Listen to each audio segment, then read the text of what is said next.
हरे कृष्णा। तो आप सभी भक्तों का स्वागत है। आज बहुत सुंदर टॉपिक हम डिस्कस करने वाले हैं और जिसका नाम है A class education and B class execution. यानी कि बहुत अच्छी पढ़ाई और बहुत गंदा उसका लाइफ में इम्प्लीमेंटेशन, है ना। तो इस पॉइंट पे हम डिस्कस करने वाले हैं कि किस प्रकार एजुकेशन तो एक क्लास मिल जाएगी, है ना। एजुकेशन एक क्लास ले लेंगे, लेकिन एग्जीक्यूशन लेने में ज्यादातर केसेस में, मैक्सिमम केसेस में फिसड्डी रह जाते हैं और वो बी क्लास हो जाता है ना। कोई भी चीज हम देखते हैं, ए क्लास कब मानी जाती है? ए क्लास कोई भी चीज तब मानी जाती है जब वो उसका पूरा बेनिफिट उठा लिया जाए, है ना। पूरा उसका बेनिफिट ले लिया जाए, मैक्सिमम बेनिफिट वो चीज हमें दे तो उसको बोलेंगे ए क्लास।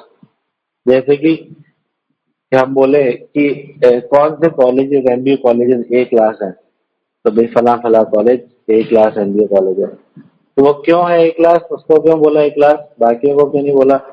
क्योंकि वो बहुत अच्छे प्लेसमेंट देता है, बहुत अच्छे एमबीए बनाता है, बहुत अच्छे प्लेसमेंट देता है। बड़ी बड़ी कंपनियों में जॉब लग जाती है, वहां पे 20-20 लाख 1-1 करोड़ तक का पैकेज जाता है। तो बोल दिया गया कि ये ए क्लास एमबीए कॉलेज है ना। तो तो जो हम डिस्कस कर रहे हैं ए क्लास एजुकेशन, तो उसका आज के सिनेरियो में अर्थ ही ये हो गया है कि वो एजुकेशन, ए क्लास एजुकेशन का मतलब ये कर दिया गया है कि वो एजुकेशन जो आपको सबसे ज्यादा पैसा कमाने के, मैक्सिमम पैसा कमाने के योग्य बना दे, है ना। यही तो हो रहा है। जैसे डॉक्टर है, डॉक्टरी वाली लाइन है ना। तो डॉक्टरी वाली लाइन को हम ए क्लास मानते हैं ना, सब डॉक्टरों की बड़ी रिस्पेक्ट करते हैं, है ना। घर में बच्चा डॉक्टर बनता है तो कितना घर वालों का सीना चौड़ा हो जाता है। तो क्यों? क्योंकि कोई भी हॉस्पिटल 20-50 लाख आराम से दे देगा, है ना। उसके बाद घर पे भी क्लिनिक खोल लो, तो पैसे छापने वाली मशीन बन जाओ, है ना। तो इसको हम मान लेते हैं कि ये ए क्लास एजुकेशन है। सोसाइटी इसको क्या मानती है? A class education. लेकिन ऐसी एजुकेशन हमें, ऐसी एजुकेशन लीड्स अस टू भोग, इंद्रिय तृप्ति, और कुछ नहीं। आर निद्रा भय में बस यही पशु भी समान, पशु के समान जो एक्टिविटियां है, आहार निद्रा भय में इसी में वो हमें प्रेरित करती है, इसी में लगाए रखती है ना। श्रीमद् भागवत के 12वें canto में श्लोक आता है, वो कहते हैं उसमें सुखदेव गोस्वामी कलयुग के लक्षण बताते हुए कि कलयुग में क्या होगा, सब पैसा कमाने के पीछे भागेंगे, मैक्सिमम पैसा कमाने के पीछे भागेंगे। क्यों? क्योंकि अधिक से अधिक पैसा ही उत्तम जन्म, उत्तम संस्कार, उत्तम कुल, है ना, मैक्सिमम प्रसिद्धि, यश का लक्षण माना जाएगा। तो इसलिए पैसे की इतनी इम्पोर्टेंस है। एजुकेशन को लिंक कर दिया पैसे से, और मनुष्य जीवन की जो विशेषता है वो इसमें कहीं ना कहीं खो गई, है ना। एक क्लास एजुकेशन बना दिया डॉक्टरी करने को, एमबीए करने को, बड़ा सुंदर इंजीनियर बनने को, है ना। और इसमें इन सब के चक्कर में जो मनुष्य जीवन की विशेषता थी वो कहीं विलुप्त हो गई। तो ये जो ए क्लास एजुकेशन, बड़े बड़े 5 स्टार टाइप के स्कूल कॉलेज दे रहे हैं, इनमें इनमें जो एजुकेशन मिल रही है, जिसको हम बोलते हैं ए क्लास एजुकेशन देने वाले इंस्टीट्यूट, ये ए क्लास एजुकेशन ही है ना। 5 स्टार इसलिए कहा क्योंकि आप इनकी फीस वगैरह से पता कर सकते हैं, है ना। जैसे मेरे खुद के केस में, जब मैं दिल्ली में था, तो नर्सरी में मेरी डॉटर थी और 1.5 लाख रुपए फीस जाती थी। और भी कई लोगों को मैंने देखा जो इससे भी हैवी हैवी फीस भरते हैं। ए क्लास एजुकेशन चाहिए, है ना, सबको ए क्लास एजुकेशन चाहिए। लेकिन वास्तव में ये ए क्लास एजुकेशन नहीं, ए क्लास एजुकेशन है उसको हमारे शास्त्रों में रियल एजुकेशन भी बोला है ना। और वो रियल एजुकेशन है, real education is to understand आप कौन है ना। पर 5वें स्कंद में एक श्लोक आता है, पराभव तावत अबोध जात, यावत न जिज्ञासते आत्म तत्वम, है ना। क्या कह रहे हैं कि जब तक हमारे अज्ञान से उत्पन्न हमारे दुख के बारे में हमारी जिज्ञासा उत्पन्न नहीं होती, जब जब तक हमारे अ, अज्ञान से उत्पन्न दुखों दुख जो है वो तब तक नहीं जाते जब तक हम न जिज्ञासते आत्म तत्व, जब तक हम आत्म तत्व के बारे में जिज्ञासा नहीं करते। तो ये जो सो कॉल्ड एक क्लास एजुकेशन है, ये हमें वहां नहीं लेके जाती, है ना। उन अ, उस दुखों से निवारण की ओर नहीं लेके जाती, है ना। ये तो बस पैसा कमाना सिखाती है।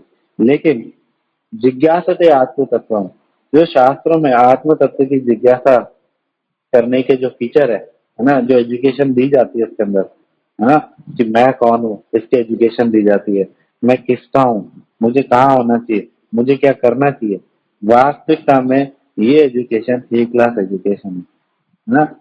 और जिस प्रकार एक झोला छाप डॉक्टर बनाने वाला कॉलेज आपको कभी वेल्दी सक्सेसफुल फेमस नहीं बना सकता, उसी प्रकार से जो एजुकेशन ए क्लास नहीं है, जो रियल नहीं है, वो एजुकेशन कभी भी आत्म साक्षात्कार संप्रसिद्धति, है ना, वहां तक नहीं लेके जा सकती, संप्रसिद्धति के स्टेज तक नहीं लेके जा सकती। संप्रसिद्धति की स्टेज होती है जहां पर हम अपना कल्याण करते हैं, जहां हम आनंदित रहते हैं, है ना। वास्तविकता में हम आनंदित रहते हैं, है ना। क्योंकि हम देखते हैं कि जिन लोगों के पास बहुत पैसा है, खूब एजुकेशन ओनली, बहुत पैसा है, लेकिन स्टिल उनके पास सबसे ज्यादा स्ट्रेस है ना। जैसे हम देखते हैं जॉनी डेप, आम्बर हर्ड का भी डिवोर्स हुआ, तलाक हुआ, है ना। और कितना पैसा, लेकिन कितना स्ट्रेस है, कितना पंगा हुआ उस केस में। और सुशांत सिंह राजपूत, इतना हाईली एजुकेटेड व्यक्ति और इतना अच्छा कलाकार, इतना खूब पैसा, लेकिन एंडेड विद सुसाइड, है ना। तो हैप्पीनेस तो दूर होती जाती है। ऐसे एक क्लास एजुकेशन से, एक क्लास सोसाइटी से एजुकेशन, हमारी हैप्पीनेस है वो तो दूर होती जा रही है। क्योंकि हम, क्योंकि जैसा कि श्लोक में बताया, पराभव तावत अबोध जाता यावत न जिज्ञासा आत्म तत्व, कि हमारे आत्म ज्ञान, आत्मा के अज्ञान से उत्पन्न जो दुख है वो तब तक नहीं दूर जाएंगे जब तक हम आत्म तत्व की जिज्ञासा नहीं करेंगे, है ना। तो ये यहाँ पे प्रश्न आता है कि ठीक है, एक क्लास एजुकेशन जो है वो, ये डॉक्टर सीए एमबीए एमसीए ये सब ना होके आत्म तत्व की जिज्ञासा है, सुप्रीम पर्सनैलिटी ऑफ गॉडहेड की जिज्ञासा है, उनसे कनेक्ट करने की जिज्ञासा है, तो उसको ले कहाँ से, है ना, उसको कहाँ से लें। तो इसका उत्तर हमें पता चलता है वैष्णवों के माध्यम से, आचार्य के माध्यम से, जो अपने व्यवहार से, अपने जीवन से हमें दिखाते हैं, कि अपने आचरण से हमें दिखाते हैं कि वास्तविक एजुकेशन जो है हमें शास्त्रों से मिलती है, हमारे स्क्रिप्चर से मिलती है ना। ये शास्त्र जो है ये हमें रियल एजुकेशन देते हैं, ये हमें हैप्पी रहना, हमें आनंदित रहना, सुप्रसिद्धि के स्टेज तक, आत्म साक्षात्कार के स्टेज तक ले जाते हैं, और कोई एजुकेशन नहीं लेके जाती, है ना। तो एक लाख एजुकेशन देते हैं हमारे शास्त्र, वेद पुराण उपनिषद और जितने भी हैं, एक्सेट्रा एक्सेट्रा, है ना। लेकिन इन सब में भी क्या है, इन सब में ना सब कुछ है, इन सब में सब कुछ मिलेगा हमको, धर्म भी मिलेगा, अर्थ भी मिलेगा, काम भी मिलेगा, मोक्ष भी मिलेगा, और फिर फाइनली कहीं कहीं गूढ़ अवस्था में, कहीं कहीं ओपन स्टेज में परवधर्म भी मिलेगा, है ना। अब यहाँ पे बात आती है, यहाँ पे पिक्चर में आता है एग्जीक्यूशन, यानी अप्लाई करना जीवन में, है ना। जैसे कि आपका स्कूल या कॉलेज कितना भी अच्छा हो, लेकिन अगर बच्चा नालायक है तो फिर वो स्कूल कॉलेज क्या कर लेगा, है ना। जैसे हमारे, हम, मुझे याद है हमारे स्कूल में कुछ बच्चे ऐसे होते थे, जब साइंस पढ़ते थे तो लैब में भी वो लोग अल्कोहल ही बनाते थे, है ना, इतने नालायक होते थे। तो कितना ही अच्छा स्कूल कॉलेज हो, कितनी अच्छी एजुकेशन, एक क्लास एजुकेशन दी जा रही है, लेकिन अगर बच्चा नालायक है, कामी है, तो वो क्या करेगा, उसका एजुकेशन डी क्लास ही करेगा। इसको ना हम एक कॉन्सेप्ट से समझ सकते हैं, इमीडिएट बेनिफिट और अल्टीमेट बेनिफिट। इमीडिएट बेनिफिट होता है तुरंत होने वाले फायदे, और अल्टीमेट बेनिफिट होता है कि जो लॉन्ग लास्टिंग फायदे होंगे। जैसे सिगरेट है, सिगरेट के डिब्बे पे गंदी गंदी फोटो बनी होती है ना, लेकिन स्टिल उसको पीने वाला उसके इमीडिएट बेनिफिट के लिए पीता है, कि इससे उसकी स्ट्रेस दूर हो जाती है या उसकी एसिडिटी दूर हो जाती है। बहुत सारे लॉजिक्स होते हैं, उन लोगों से पूछेंगे कभी तो पता चलेगा, है ना। तो वो अपना इमीडिएट बेनिफिट देख रहा है कि इससे मेरा इमीडिएट बेनिफिट है कि मेरी एसिडिटी दूर होगी या मेरे को स्ट्रेस दूर होगा। लेकिन वो अल्टीमेट नहीं देखता कि अल्टीमेट क्या है, कि उसको कैंसर भी हो सकता है, उसको जीवन से ही हाथ धोना पड़ सकता है, एसिडिटी मिटाने के चक्कर में जीवन से ही हाथ धोना पड़ सकता है ना। तो ऐसे लोगों को जो डी क्लास एग्जीक्यूट करते हैं, जो जो ए क्लास एजुकेशन में से भी डी क्लास एग्जीक्यूशन करते हैं, उन लोगों को भागवत कहती है कि ये लोग क्या है, मूर्ख है, बुद्धू है, बुद्धू के बाप है। प्रायण अल्पायुष सभ्य कलो अस्मिन विवेचना, मंद सुमंद मत, मंद और सुमंद बुद्धू के बाप हैं ऐसे लोग, है ना। तो ऐसे व्यक्ति अल्टीमेट बेनिफिट के लिए कैसे सोचेंगे, सोच ही नहीं सकता ऐसा व्यक्ति अल्टीमेट बेनिफिट के लिए, है ना। जैसे कि किसी मूर्ख को अगर पांच पांच के दो नोट दिखाएं और 10 का एक नोट दिखाएं, किसमें से एक ले लो, तो सॉरी, पांच दो दो रुपए के दो नोट दिखाएं और एक 10 का नोट दिखाएं, है ना। तो उसको बोले कि एक ले लो, तो वो क्या करेगा, दो दो रुपए के जो दो नोट है वो ले लेगा, उसको लगेगा कि ये ज्यादा है ना। तो इसी प्रकार से कलयुग का मनुष्य है, वो क्या कर रहा है, इमीडिएट बेनिफिट देख रहा है उसको। जैसे अब यहाँ पे पिक्चर में आता है हमारे भारतवर्ष के हिंदू, है ना। इनको ए क्लास एजुकेशन पता है कहाँ मिलती है, गीता भागवत सब जानते हैं, शास्त्रों के बारे में सब जानते हैं, लेकिन उसमें से ये डी क्लास एजुकेशन निकाल लेते हैं। कैसे, क्योंकि हमारे शास्त्रों में हीरे भी है और कांच के टुकड़े भी हैं, सब कुछ है उसके अंदर, है ना। जैसे कि एक स्कूल होता है, स्कूल में कुछ बच्चे इंटेलिजेंट भी होते हैं, कुछ बच्चे मीडियम दिमाग वाले भी होते हैं, और कुछ बच्चे ऐसे होते हैं जो पीटीआई से ही मानते हैं, है ना। तो हर तरीके की व्यवस्था होती है स्कूल के अंदर। उसी प्रकार से शास्त्रों के अंदर हर तरीके की व्यवस्था है। इंटेलिजेंट क्लास के लिए हीरे है ना, और जो डी क्लास लोग हैं उनके लिए कांच के टुकड़े हैं। तो लोग क्या करते हैं कि हीरे चुनने के बजाय कांच के टुकड़े उठाते हैं शास्त्रों में। अब यहाँ समझते हैं कि हीरे क्या है शास्त्रों में और कांच के टुकड़े क्या है ना। तो हम देखते हैं कि हमारे शास्त्रों में धर्म अर्थ काम मोक्ष ये चारों पुरुषार्थ पे क्वांटिटी में बहुत ज्यादा है, खूब लिखा हुआ है ना। कामना पूर्ति का खूब है, बहुत सारे पुराण है ना जो कामना पूर्ति का है, वेदों में भी खूब लिखा हुआ है ना। और जैसे भागवत में भी सेकंड कैंटो के थर्ड चैप्टर में श्लोक आता है, एक बड़ा लंबा चौड़ा सा श्लोक आता है, उसमें कहा गया है कि अगर आप सौभाग्य की आकांक्षा रखते हो तो आपको दुर्गा देवी की उपासना करनी चाहिए। अगर आप काम वासना की प्रबल इच्छा है तो इंद्र की उपासना करो, है ना। और अगर आपको अच्छी संतान चाहिए तो आप प्रजापति की उपासना करो। आपको विघ्नों को हरना है, किसी मंगल कार्य में विघ्नों को हरना चाहते हो तो आप गणेश जी की उपासना करो, है ना। अगर आपको बहुत बल चाहिए, पावर चाहिए, शक्तिशाली बनना है, संसार में प्रभुत्व जमाना है तो अग्निदेव की उपासना करो। आपको धन चाहिए खूब तो लक्ष्मी देवी की उपासना करो, वसुओं की उपासना करो, है ना। बहुत वीर बनना है तो भगवान शिव के रुद्र अवतारों की उपासना करो। सुंदर पत्नी चाहिए तो उमा देवी की उपासना करो। अच्छा पति चाहिए तो शिव जी की उपासना करो। तो इस तरीके की व्यवस्था करके व्यासदेव जी ने इस तरीके की व्यवस्था क्यों करी, क्योंकि कुछ लोग डी क्लास रहेंगे ही रहेंगे, नालायक रहेंगे ही रहेंगे, है ना। धनम देही जन्म देही रूपवती भार्याम देही, उनका कॉन्सेप्ट उनका माइंडसेट इसी पे रहेगा, अटका रहेगा। धनम देही वरम देही रूपवती भार्या देही, तो मुझे धन चाहिए, रूपवती भार्या चाहिए, बस यही चाहिए, चाहिए चाहिए चाहिए कर देगा। तो ये सारा जो कॉन्सेप्ट है शास्त्रों में, है ना, ये सारी जो व्यवस्था है, ये क्या है, ये कांच के टुकड़े।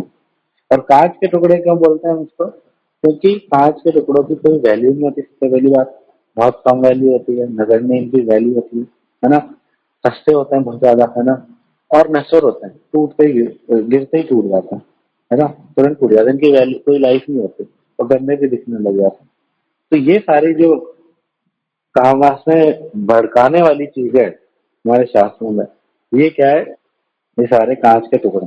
कितना ही हम इनको प्राप्त कर लें फिर ये खत्म हो जाएंगे, कितना ही हम इनको प्राप्त कर ले दूसरी चीज की काम ना आ जाएगी, फिर तीसरी, फिर चौथी, तो कामनाएं जीवन भर चलती रहेंगी, चलती रहेंगी, एक के बाद दूसरी कामना। पहले खुद का करियर बनाने की कामना, है ना, फिर फिर लड़के से शादी करने की कामना, फिर अच्छी नौकरी की कामना, फिर अच्छी संतान की कामना, फिर वहां भी खत्म नहीं होता, फिर वो उन संतानों का करियर बनाने की कामना, फिर संतानों से संतान के शादी ब्याह की कामना, फिर भी अगर जीवन बचा हुआ है तो पोते पोते की कामना। तो कामनाएं चलती रहती है ऐसी, है ना। और ऐसी कामनाओं से प्रेरित होके वो क्या करता है, जो ए क्लास एजुकेशन देते हैं हमारे शास्त्र, है ना, जिनके अंदर ए क्लास एजुकेशन है, वो वहां से क्या कर लेता है, डी क्लास एजुकेशन निकाल लेते हैं, डी क्लास एग्जीक्यूशन करने लग जाता है उसका, है ना। उसमें से ये सारी चीजें निकालने लग जाता है कि विघ्नहर में है तो गणेश जी, है ना, जैसे हमने देखा अभी बहुत सारा लंबा एग्जाम्पल था, है ना। धन लेना है तो लक्ष्मी जी, धनम देही रूपवती भार्यामी, तो इस तरीके से वो निकालने लग जाता है। वहीं दूसरी ओर हीरे क्या है, हीरे की सबसे बड़ी बात है, विशेषता क्या होती है, हीरे की सबसे बड़ी विशेषता होती है, एक तो हीरा बहुत मूल्यवान होता ही है, डेफिनेटली बहुत सुंदर होता है, मूल्यवान होता है। सबसे बड़ी बात क्या है, हीरा लॉन्ग लास्टिंग होता है, चिरकालीन होता है, वो नष्ट नहीं होता, बहुत लंबा चलता है ना। तो उसी प्रकार से वो जो हीरा है हमारे शास्त्रों में, वो शास्त्रों में हीरा जो है वो भगवान श्री कृष्ण की सेवा है, आत्म तत्व को जानना और भगवान श्री कृष्ण की सेवा में लगना, ये वो हीरा है जो लॉन्ग लास्टिंग है और जो मोस्ट वैल्यूएबल है ना। और यही ए क्लास एजुकेशन है हमारे शास्त्रों में, और अगर हम इसको फॉलो करते हैं तो वो ए क्लास एग्जीक्यूशन कहलाता है। एग्जीक्यूशन का मतलब होता है निष्पादित करना, संपादित करना, उस कार्य को करना। तो जब हम इस तरीके से शास्त्रों को फॉलो करते हैं, आत्म तत्व के विषय में जिज्ञासा करते हैं, भगवान श्री कृष्ण की भी सेवा में लगते हैं, है ना, तो उसको कहते हैं कि हाँ ये ए क्लास एजुकेशन का ए क्लास एग्जीक्यूशन हो रहा है ना।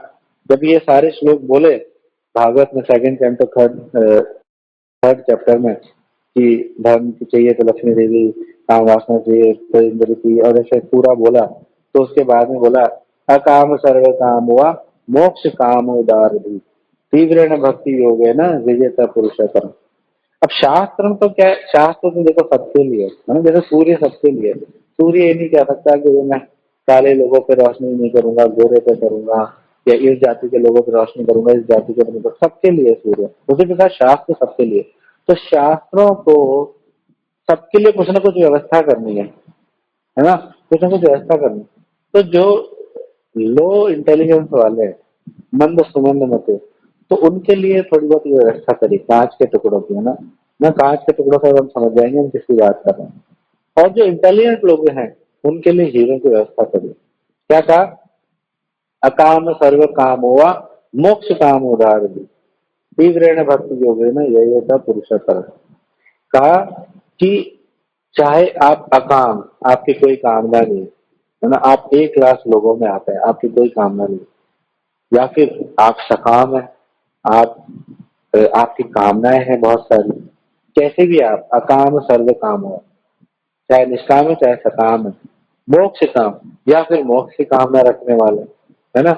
उदार धी, अगर आप इंटेलिजेंट हैं, उदार धी, धी का मतलब होता है बुद्धि, उदार यानी कि जिसकी बुद्धि व्यापक हो, है ना, उदार मतलब यानी कि दानी है, उदार मतलब जिसकी बुद्धि व्यापक हो, ब्रॉड माइंडेड हो, है ना, इंटेलिजेंट हो, जो ब्रॉडली समझ सके चीजों को, जो इमीडिएट बेनिफिट पे ना जाके जो अल्टीमेट बेनिफिट का सोचे, उसको कहते हैं उदार धी। तो ये सारे कांच के टुकड़ों का बता के फिर हीरो का बताते हुए कह रहे हैं कि जो इंटेलिजेंट क्लास लोग हैं, फिर चाहे उनके अंदर कामनाएं हो चाहे ना हो, चाहे मोक्ष की कामना वो लोग करते हैं, उनको कहाँ नियुक्त होना चाहिए, तीव्र भक्ति योगेन विजेता पुरुषा परम। उनको तीव्रता के साथ, तीव्रता भी बड़ी जरूरी है, तीव्रता के साथ भक्ति योग में लग जाना चाहिए। परम पुरुष, परम पुरुष भगवान श्री कृष्ण के भक्ति योग में लग जाना चाहिए, है ना। और भक्ति योग का मतलब है सेवा, मांगना नहीं, है ना। तो इंटेलिजेंट क्लास को क्या करना है, कांच के टुकड़े नहीं बल्कि हीरो को कलेक्ट करने में लगना है शास्त्रों से। एजुकेशन एक क्लास है हमारे पास अवेलेबल है, अच्छे से अवेलेबल है, तो हमने खूब सिखाई जा रही है ना। जैसे हम दूसरे मंदिरों की बात करते हैं, सनातन धर्म के बहुत सारे मंदिर होते हैं, हर गली में, हर 2 गली में एक मंदिर होता है। लेकिन वहां क्या होता है, आप जाओ, घंटी बजाओ, जल ले जाओ, जल चढ़ा दो, चंदन से शिव जी के तिलक कर दो, है ना, बस यही सब होता है, इससे ज्यादा कुछ नहीं होता। थोड़े समय पहले हम लोग एक हमारे दिल्ली में जहाँ पर हम रहते थे, तो सामने एक मंदिर था, तो वहां पर गए क्लास के लिए बात करने कि क्या हम यहाँ पे वीकली क्लासेस कर सकते हैं। तो उन्होंने बातचीत करी, जो भी उन्होंने हाँ ना उत्तर बोला वो अलग बात है, लेकिन एंड में बोलते हैं कि बैठिए आपके लिए चाय बना, मंदिर के पुजारी कह रहे हैं बैठिए आपके लिए चाय बना के लाते हैं, है ना। तो आप देख रहे हैं कि ए क्लास एजुकेशन है, लेकिन उसको अवॉइड करके डी क्लास एग्जीक्यूशन हो रहा है। उनको पता ही नहीं है चाय वाई पीनी चाहिए या नहीं पीनी चाहिए, है ना। तो ये हाल है, ये हाल हो रखा है क्योंकि सब क्या कर रहे हैं, कांच के टुकड़ों के पीछे भाग रहे हैं। हमसे अच्छे क्या है, मुसलमान है, मुसलमान इस्लाम धर्म, वो क्या करते हैं, वो उनका बस एक कंसंट्रेशन करा रखा है, अल्लाह, और कुछ नहीं। और हम लोग फंसे हुए देवी देवताओं में, इधर उधर 70 जगह पे फंसे हुए हैं, है ना। हमारा हिंदू जो है 70 जगह पे फंसा हुआ है। मंगलवार को बूंदी चढ़ाओ, शनिवार को तेल चढ़ाओ, है ना, और वीरवार को आजकल साईं बाबा का चालू हो गया है। तो वो फंसा रहता है बेचारा।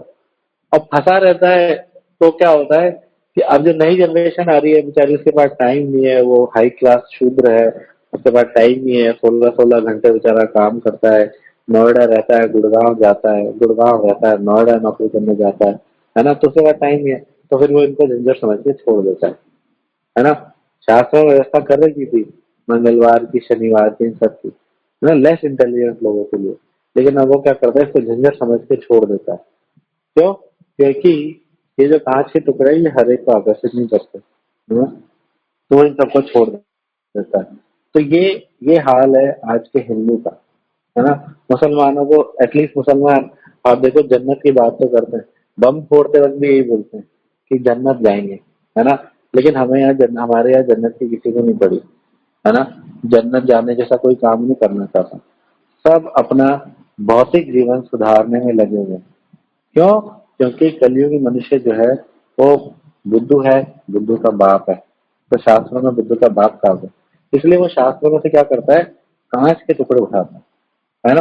कांच के टुकड़े क्यों उठाता है, इसका कारण भी शास्त्रों में बताया गया है, क्योंकि उसका जो ज्ञान है, उसकी इंटेलिजेंस है, वो कामनाओं से इतनी ज्यादा ढक गई है, काम वासनाओं से इतनी ज्यादा ढक गई है कि अब वो ज्ञान की जो लो है, वो जैसे आग होती है ना, आग, तो आग पे ना कई बार मिट्टी डाल के बुझाते हैं, तो मिट्टी डालते गए, तो जब मिट्टी की मोटी परत हो जाती है तो फिर आग बुझी जाती है ना। तो उसी प्रकार से ये जो ज्ञान रूपी अग्नि है, ये क्या हो गया है, काम रूपी मिट्टी से इतना ज्यादा ढक दिया गया है कि इसकी वो लोई खत्म हो गई, और इसलिए वो शास्त्रों में से कांच के टुकड़े उठा रहा है ना, अपनी काम वासनाएं पूर्ति करने की चीजें उठा रहा है।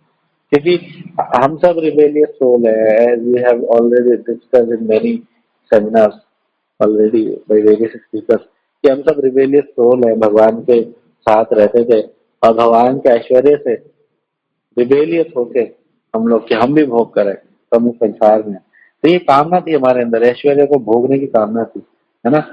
तो इसने क्या किया, इस ज्ञान को ढक दिया कि मैं श्री कृष्ण का दास हूँ, मुझे उनकी सेवा करनी है, और वास्तविक आनंद इसी में ही है ना। ये आत्मा सुप्रसिद्धि, है ना। अहेतु की अपति हटा, ये आत्मा सुप्रसिद्धि, भगवान की भक्ति करने में मेरा आनंद है, मेरा मंगल है, मेरा कल्याण है, लेकिन उस ज्ञान को ऐश्वर्य भोगने की कामना ने ढक दिया, है ना। मुझे भगवान श्री कृष्ण की सेवा करनी है, इसको उसने ढक दिया। भगवान ने खुद ने बताया ये बात भगवत गीता में, आवृतम ज्ञान में थे न ज्ञानी नो नित्य वैरिण, है ना, काम रूपेण कौन्तेय दुष्पूरेण न लेहि। कि आवृत ज्ञान में थे, इस ज्ञान को, ज्ञान रूपी अग्नि को मिट्टी रूपी काम से ढक दिया गया, है ना, तुमने ढक लिया इसको। और ज्ञानी ना नित्य दैव, ज्ञान का ये नित्य दुश्मन है।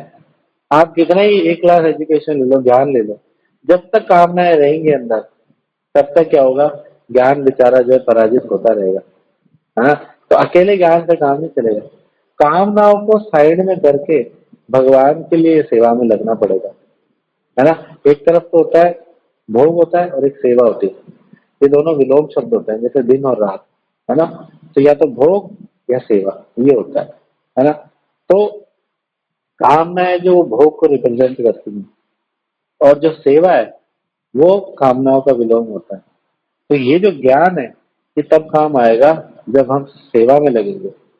जब तक कामनाएं रहेंगी अंदर तब तक ज्ञान काम नहीं आएगा। कामनाएं उसको ढकती रहेंगी, भोग उसको ढकता रहेगा, और इस चक्कर में क्या होगा कि हम जिंदगी अपनी पूरी कामनाओं की पूर्ति में लगा देंगे। As we already see in the society nowadays कि लोग की नई जनरेशन आ रही है, 30-21 साल में डॉक्टर्स ये एमसीए इंजीनियर बन जाते हैं, फिर वो कनाडा चले जाते हैं, बाहर पढ़ाई करते हैं, फिर वहां पे बढ़िया पैसे डॉलर्स कमाते हैं, पूरी जिंदगी पैसा कमाने में लगा देते हैं। पैसा मेरा परमेश्वर, मैं पैसों का दास, हरे कितना हरे कितना कितना कितना हरे हरे महाराज बोलते हैं। तो यही हो रहा है यही हो रहा है पूरा संसार में। काम ने इतना ढक लिया। इनफैक्ट ब्राह्मणों को भी, अगर जो सो कॉल्ड ब्राह्मण है, जैसे ब्राह्मण का भी हमने एग्जाम्पल लिया, है ना, तो ब्राह्मणों का जो ज्ञान है वो भी कामनाओं ने ढक लिया है। अब विचारों को क्या है, पहले के ब्राह्मण क्या होते थे कि पठन पाठन यजन याजन यही तो था ब्राह्मणों के वृत्ति, कि पढ़ते थे और लोगों को पढ़ाते थे, और फिर जैसी भी भिक्षा मिल जाती थी, है ना, जैसा भी खान पान मिल जाता चल जाता था। अभी ब्राह्मणों को भी ऐश्वर्य चाहिए, गाड़ी चाहिए, अच्छा घर चाहिए, अच्छा खान पान चाहिए, सब चाहिए। तो वो क्या करता है, अपने पठन पाठन यजन याजन छोड़ दिया। एक क्लास एजुकेशन है उसको विरासत में मिल रही है, उसके पुरखे रहे होंगे ब्राह्मण, है ना, लेकिन वो क्या कर रहा है, उसमें से डी क्लास एग्जीक्यूशन में लग गया। इधर यज्ञ करवाएगा, उधर से ग्रह शांति का हवन करवा देगा, उसके कुछ बहुत सारे की एक्टिविटीज है जो ब्राह्मण करवाता है। तो ये बेस्ट एग्जाम्पल है ए क्लास एजुकेशन और डी क्लास एग्जीक्यूशन का। भागवत कहती है कि जितने भी ये सारे धार्मिक कृत्य हैं, है ना, जो ब्राह्मण देव हमारे करवा रहे हैं, है ना, जैसे मैं भी अपने घर में देखता हूँ, माता जी कुछ भी होता है और पंडित जी के पास चले जाते हैं, है ना, और फिर वो कुछ कुछ कृत्य करवा देते हैं, है ना, धार्मिक कृत्य करवा देते हैं।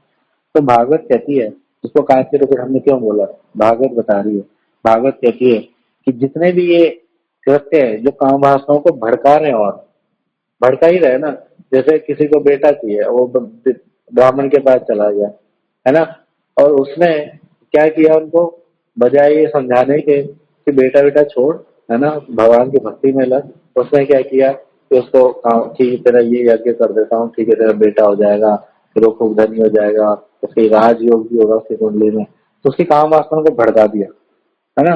तो भागवत कह रही है कि ऐसी जो चीजें हैं ये क्या है, कहता है, सब छल है, कपट है, और कुछ नहीं है। लोग क्या क्या नहीं करते, आप देखो, सूर्य को जल चढ़ाने से लेके भैरू को दारू चढ़ाने तक, पता नहीं दिल्ली में कितना होता है, राजस्थान में तो भैरू को खूब चढ़ाता है ना।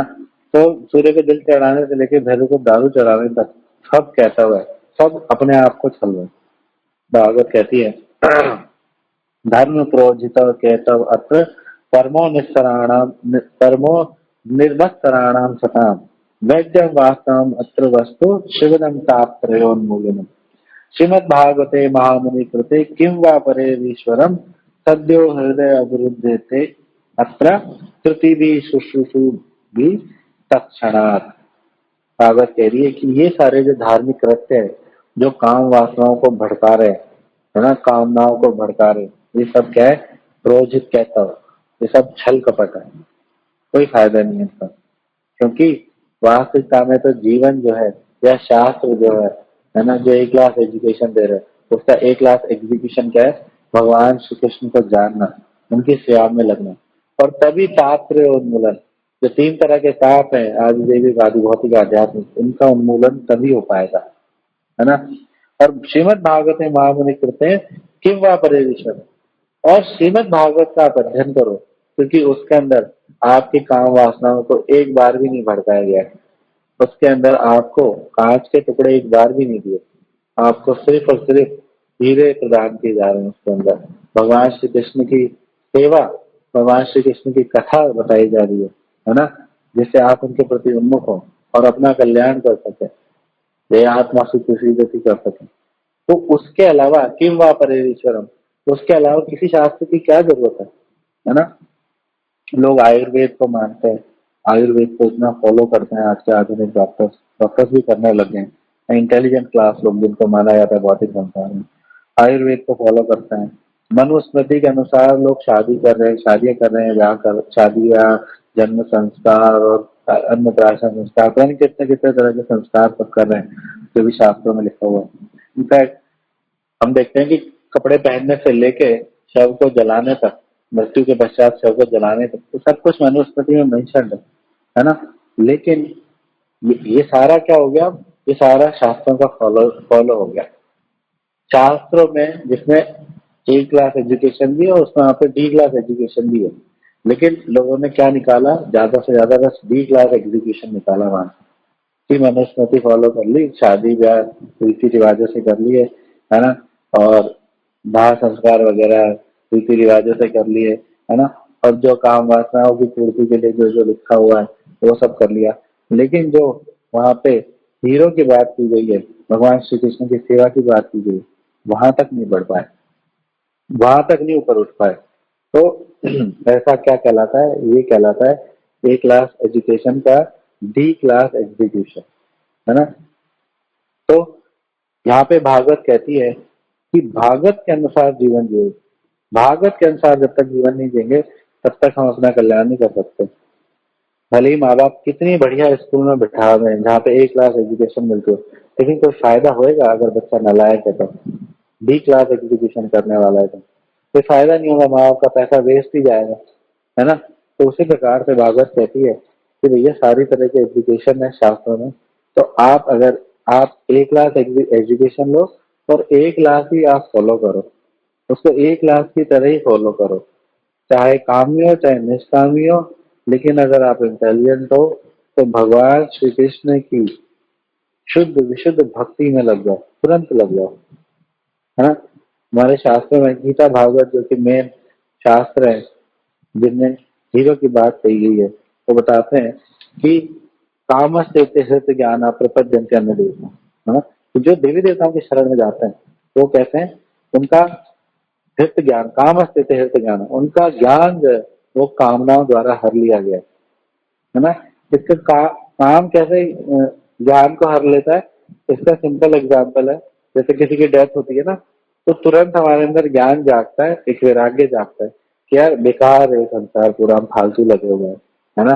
भगवान से, भगवान की भक्ति करें, इस तरीके के मैंने कई लोग देखे हैं, बहुत लोग देखे हैं, लेकिन कामना इतनी है तो क्या होती है, वापस ज्ञान को आके हर लेती है, उसको खत्म कर देती है। तो ये है ए क्लास एजुकेशन का बी क्लास एजुकेशन, और ये हिंदुस्तान के हिंदुओं के साथ, है ना, मतलब जितने भी हिंदू है, सनातन धर्म के जितने भी हिंदू है, इनके साथ यही हो रहा है ना। एजुकेशन ए क्लास अवेलेबल है उनके पास, लेकिन वो डी क्लास तक ही पहुंच पा रहे हैं। और बदकिस्मती की बात है कि इनकी जो तादाद है ना, इनका जो पॉपुलेशन है वो बहुत बड़ी है, ज्यादातर सब इसी से प्रेरित है। और कुछ उसमें कलयुग का भी प्रॉब्लम है कि कलयुग है, मनुष्य काम ही होता है, तो सारे के सारे ए क्लास एजुकेशन अवेलेबल होते हुए भी बी क्लास एजुकेशन कर रहे हैं। मुस्लिम बेटर है फिर भी, बी क्लास एजुकेशन है उनके पास, लेकिन वो उसको एग्जीक्यूट भी बी क्लास लेवल पे कर रहे हैं। अमीर से अमीर मुसलमान हो, गरीब से गरीब मुसलमान हो, कुरान में लिखा है 5 बार नमाज करनी हो, 5 बार नमाज करता है ना। रोजे रखने, मैक्सिमम लोग, मैंने तो शायद ही देखा हो कि रोजे नहीं रख पा रहे हो, मैक्सिमम लोग रोजे रखते हैं। यहाँ एकादशी का किसी को मतलब ही नहीं कोई, है ना। एक दिन फास्ट नहीं कर सकते 15 दिन में, है ना। फास्ट भी क्या, इतनी सारी चीजें खा सकते हैं, दूध है, फ्रूट्स है, इतनी सारी चीजें, लेकिन नहीं कर सकते। तो मुस्लिम बेटर है बी क्लास एजुकेशन का बी क्लास एग्जीक्यूशन कर रहे हैं, लेकिन हमारे यहाँ तो उल्टा हो रहा है। हमारे पास ए क्लास चीज है, वर्ल्ड की बेस्ट चीज है ना, इस संसार की, है ना, भौतिक आध्यात्मिक संसार की बेस्ट चीज है गीता भागवत, ए क्लास एजुकेशन, लेकिन हम कांच के टुकड़े चुनने में लगे रहते हैं, डी क्लास एग्जीक्यूशन करते हैं। तो ये था हमारा आज का ए क्लास एजुकेशन और उसका डी क्लास एग्जीक्यूशन। तो यहाँ पे मैं अपनी वाणी को विराम देता हूँ, समय भी हो गया, और मैं डेफिनेटली बहुत सुंदर टॉपिक था, लेकिन इसको मैं बहुत अच्छे से प्रेजेंट नहीं कर पाया होगा। तो गुरु जी से रिक्वेस्ट करता हूँ, गुरु जी प्लीज आप इसको थोड़ा अच्छे से एक्सप्लेन कर दीजिए सबके लिए, तो सबको तो क्लास को संपूर्णता प्राप्त हो। हरे कृष्णा धर्म प्रणाम गुरु जी। हरे कृष्णा धर्म प्रणाम to all the devotees. Prabhupada की जय, श्री गुरुदेव की जय, सब भक्तों की जय। हरे कृष्णा। बहुत सुंदर टॉपिक था। A class education, D class execution. तो आपने भी अच्छा प्रेजेंट किया। पहले बताया कि क्लासेस कैसी होती है एजुकेशन की, वो अच्छा बताया। तो हमारा सनातन धर्म में गीता भागवत ए क्लास एजुकेशन है। तो लेकिन प्रॉब्लम क्या है, हम हमारे देखो हम सुंदर सुंदर स्कूल्स में जाते हैं, स्कूल की बिल्डिंग बहुत अच्छी है, स्कूल बहुत अच्छा है, लेकिन अगर एजुकेशन ना हो तो स्कूल की कोई वैल्यू नहीं है। तो सेम हमारे सनातन धर्म में हो रहा है। हमारे सनातन धर्म में बड़े बड़े मंदिर बन रहे हैं, ठीक है, सुंदर सुंदर मंदिर बन रहे हैं, सुंदर सुंदर उसके अंदर डेकोरेशन हो रही है, लेकिन वो मंदिर किस यूज में आ रहे हैं? वो गीता भागवत तो पढ़ाई नहीं जा रही वहां पे कुंडलियां मिलाई जा रही है, शादी के मिस मैचिंग हो रही है ना। और वहां पे क्या हो रहा है, शादी की मैचिंग हो रही है। और आजकल तो कई के मंदिर ने विवाह केंद्र ही खोल दिए है, मंदिरों का काम हो गया शादियां कराना। और पंडित जी आते हैं, घर में मुहूर्त करा जाते हैं, है ना। हमारे कुंडली में शनि चढ़ा हुआ है, शुक्र चढ़ा हुआ है, वो चढ़ा हुआ है, उनके लिए इलाज हो रहे हैं। तो जो मेन चीज के लिए स्कूल था एजुकेशन के लिए, वो तो हो नहीं रहा स्कूल में। स्कूल में क्या पढ़ाया जा रहा है? स्कूल में बोला जा रहा है कि आर्ट एंड क्राफ्ट कर लो, ठीक है ना। और स्कूल में बताया जा रहा है कि गार्डनिंग कर लो। तो सिमिलरली हमारी स्टेज हो चुकी है। ए क्लास एजुकेशन हमारे पास है, लेकिन हमारे पास एग्जीक्यूशन ही नहीं है। हमारे पास कोई गीता भागवत नहीं पढ़ा रहा। किसी भी मंदिर में जाओ, आपकी कॉलोनी में होगा, कोई गीता की क्लास नहीं है, कोई भागवत की क्लास नहीं है, कोई वेदों पे चर्चा नहीं है, कुछ भी नहीं है, जीरो। तो इसलिए ऐसे मंदिरों का क्या फायदा, ऐसी एजुकेशन नहीं है। तो इसलिए डी क्लास एग्जीक्यूशन है यहाँ पे। बस यही शादियां करा लो और घर में मुहूर्त करवा लो और बस कुंडलियां मिलवा लो, और मंगलिक है या नहीं है ये दिखवा लो। हम लोगों ने इसीलिए मंदिर का यूज इसलिए बन गया है। सिमिलरली आजकल के स्कूल है, सुंदर सुंदर बिल्डिंग है, पढ़ाई छोड़ के बस आर्ट एंड क्राफ्ट करा रहे हैं और गार्डनिंग करा रहे हैं, सूपा करा रहे हैं, बस यही है। कोई मैथ साइंस इंग्लिश नहीं पढ़ा रहा। वो स्थिति है आजकल के हमारे धर्म की। साथ में गोकुलानंद प्रभु ने बहुत अच्छा मुस्लिम्स का पॉइंट लिया।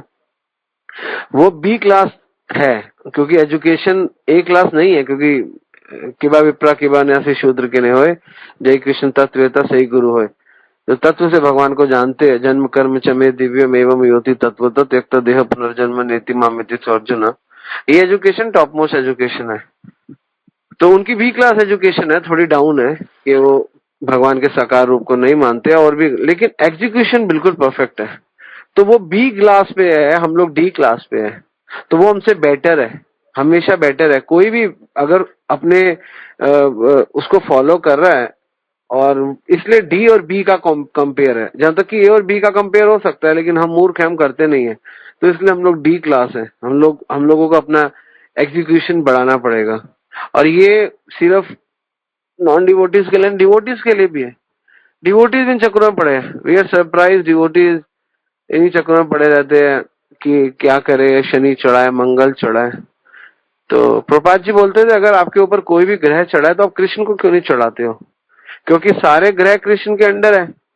अगर आपके ऊपर कृष्ण चढ़ गए तो ग्रह भाग जाएंगे। तो वो सिंपल सोल्यूशन देते थे। श्रील प्रभुपाद बोलते थे, अगर आपको लगता है कि आपके ऊपर ग्रह चढ़े हुए हैं तो कृष्ण को चढ़ा लो। तो हमारे को ए क्लास एजुकेशन को एक्सेप्ट करना होगा, और ए क्लास एजुकेशन है गीता भागवत चैतन्य चरितामृत की एजुकेशन। गीता को तो कम से कम हमें समझना चाहिए, भागवत को हमें समझना चाहिए, पढ़ना चाहिए। तो ये क्लास एजुकेशन है, और फिर इसको अप्लाई करना चाहिए। हम अप्लाई नहीं करेंगे और हमने सुन भी लिया तो भी बहुत फर्क नहीं पड़ने वाला, थोड़ा फर्क पड़ेगा। इसलिए ए क्लास एजुकेशन के साथ ए क्लास एग्जीक्यूशन भी होना जरूरी है। हम ए क्लास एजुकेशन के साथ डी क्लास एग्जीक्यूशन कर रहे हैं तो हम बी सी से भी नीचे गिर जाते हैं, और बहुत गिर जाते हैं, और भोग से ऊपर उठ ही नहीं पाते। भोग ऐश्वर्य प्रसक्ता नाम ते अपरत चेतसा वैसात्मिका बुद्धि समाधो न विद्यते। तभी हमें समाधि भगवान ने मिलने वाले। इसलिए विल हैव टू इंक्रीज हमारा जो स्ट्रेंथ है एजुकेशन का, उसको बढ़ा के उसको एग्जीक्यूशन तक लेकर आए। तो ए क्लास एजुकेशन के साथ ए क्लास एग्जीक्यूशन करे, तो हमारा पर्पस सॉल्व होगा, स्पिरिचुअल पर्पस। अगर ए क्लास एजुकेशन के साथ डी क्लास एग्जीक्यूशन करते रहेंगे तो हम अपने पर्पस को कभी मीट नहीं कर पाएंगे, हमारा जो सिद्धांत है हम उसको पकड़ नहीं पाएंगे। तो ये टॉपिक बहुत अच्छा था, ये टॉपिक सबको खोलने के लिए था कि आपको पता होना चाहिए आपका आपका जो ज्ञान है, आपके पास जो कंटेंट है वो ए क्लास है, लेकिन गोलोकेर प्रेम धन हरि नाम संकीर्तन रति न जन्मिले के नेता है। लेकिन हमारी उनमें रति ना होने की वजह से, हमारा उनमें इंटरेस्ट ना होने की वजह से हम लोग बहुत गिर जाते हैं। तो हमें एक क्लास मेंटेन करने के लिए फिक्स होना पड़ेगा एक क्लास नॉलेज पे, और उसके बाद भक्तों के संग में रहते हुए उसको एग्जीक्यूट करना पड़ेगा। ठीक है, हरे कृष्णा, दंडवत प्रणाम। All glories to all Vaishnava, all glories to guru Radha Gokulanand प्रभु, हरि बोल। ऑलवेज टू प्रभु जी, बात सही सीखा प्रभु जी, आपने पॉइंट सारे बताया थे। हरे कृष्ण प्रभु जी। तो यहाँ पे हम क्वेश्चन इनवाइट करते हैं लोगों से, प्लीज किसी का कोई क्वेश्चन है तो हम ले सकते हैं। हरे कृष्णा। हरे कृष्णा प्रभु जी। हरे कृष्णा प्रभु जी। हाँ प्रभु जी, जैसे हम टीच करते हैं लोगों को, जैसे आपने बताया मुसलमान मुसलमान को जैसे टीच करते हैं तो वो तो प्रभु जी मान जाता है, लेकिन हम टीच करते तो उल्टा वो हमको ही बोलते हैं कि हमने ब्रेन वॉश कर रखा है, जबकि हम उनको सही राह दिखाते हैं और हम उनको ज्ञात करवाते हैं कि कृष्ण भगवान है और उनकी सेवा हमारा हित है, फिर भी लोग नहीं मानते। वो बहुत धीरे। हरे कृष्णा। नहीं, वो क्या सिखाते हैं, हम उनको प्रीच करते हैं तो वो क्या सिखाते हैं? आवाज बहुत धीरे आ रही थी वो आपकी। हाँ, वो बोलते हैं प्रभु जी कि आपने धंधा खोल रखा है, ब्लैक मनी व्हाइट मनी, जैसे मैं भी कुछ जैसे लोगों को प्लीज करता हूँ प्रभु जी, तो यही कहते हैं कि ये सिर्फ धंधा है, ये बिजनेसमैन चैरिटी करके पैसा वाइट करते हैं, ऐसा कुछ कहते हैं। और कई लोग, एक नहीं मुझे कई लोग मिले हैं प्रभु जी, तो ऐसे बंदों को लोगों को कैसे प्लीज करूँ, आप कुछ राय बता। और वो ये कहते हैं ब्रेन वॉश कर रखा है, जैसे हम बुक डिस्ट्रीब्यूशन करते हैं, मेरे साथ ऐसा 3 बार हुआ है। तो जी हम उनको ऐसे समझाएंगे कि उनको पहले तो ये समझाएंगे कि देखो, अगर हम पैसा ब्लैक का वाइट करते हैं तो गवर्नमेंट ऑफ इंडिया है, आरबीआई है, ये सब कैफे ही बैठे हुए हैं टाइम पास करने के लिए, है ना। इस तरीके से लॉजिक से समझाएंगे। फिर भी क्या होता है, ज्यादातर केस में ऐसा होगा कि वो नहीं सुनेगा, क्योंकि वो ईर्ष्यालु व्यक्ति है, उसको हमसे ईर्ष्या करने वाले भी बहुत सारे हैं, है ना। तो कई बार होता है कि ज्यादातर केसेस में तो ये होगा कि वो आपके लॉजिक से सेटिस्फाइड नहीं होगा, तो आपको उसे एक्सटेंड तक ही समझाना है। और उसके बाद में कोशिश करें हम कि अगर वो समहाउ और अदर रिचुअलिस्टिक वे में ही अगर किताब ले ले, है ना, नहीं तो एटलीस्ट उसको प्रसाद, अगर अगर हमारे पास सब अवेलेबल है ना, तो अगर हम प्रसाद उसको दे दें तो इस तरीके से करके उसका थोड़ा कल्याण हम कर सकते हैं।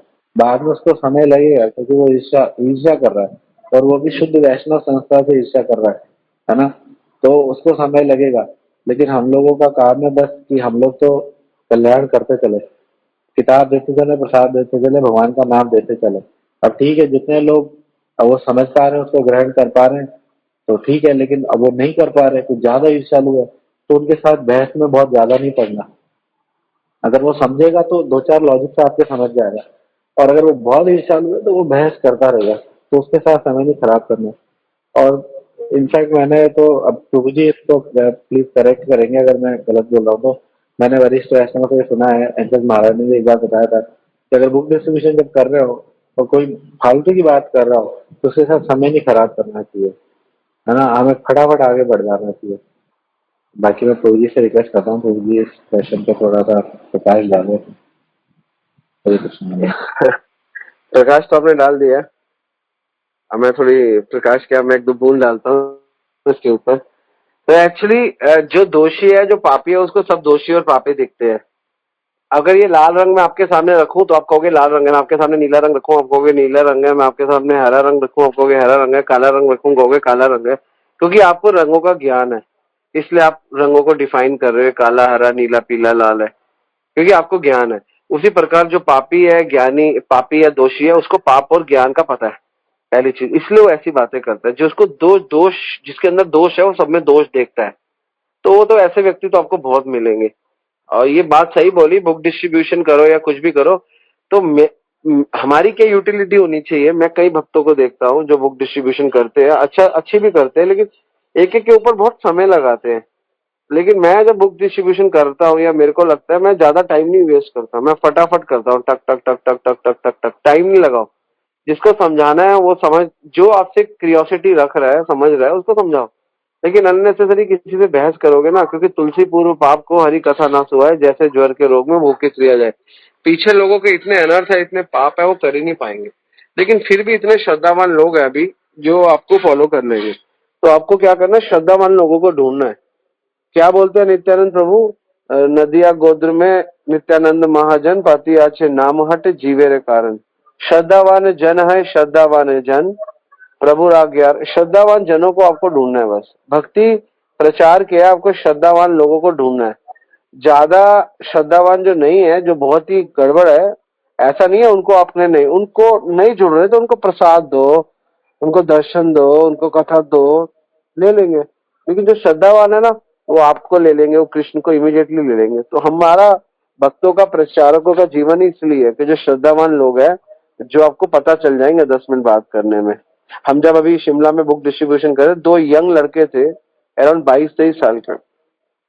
वो कैटरिंग की उन्होंने ड्रेस पहनी हुई थी, और वो इतने श्रद्धावान भक्त थे, बच्चे थे, वहीं पहाड़ों के थे। वो आए मेरे पास, मतलब जा रहे थे, मैंने उनको रोका, उनसे बात करी 5 मिनट। वो इतने इम्प्रेस हुए। उनके पास ना, उनकी जेब में पैसे नहीं थे, तो दोनों की जेब में मिला के 100 रुपए थे। उन्होंने 2 किताबें ली, कहते नहीं हम तो लेंगे।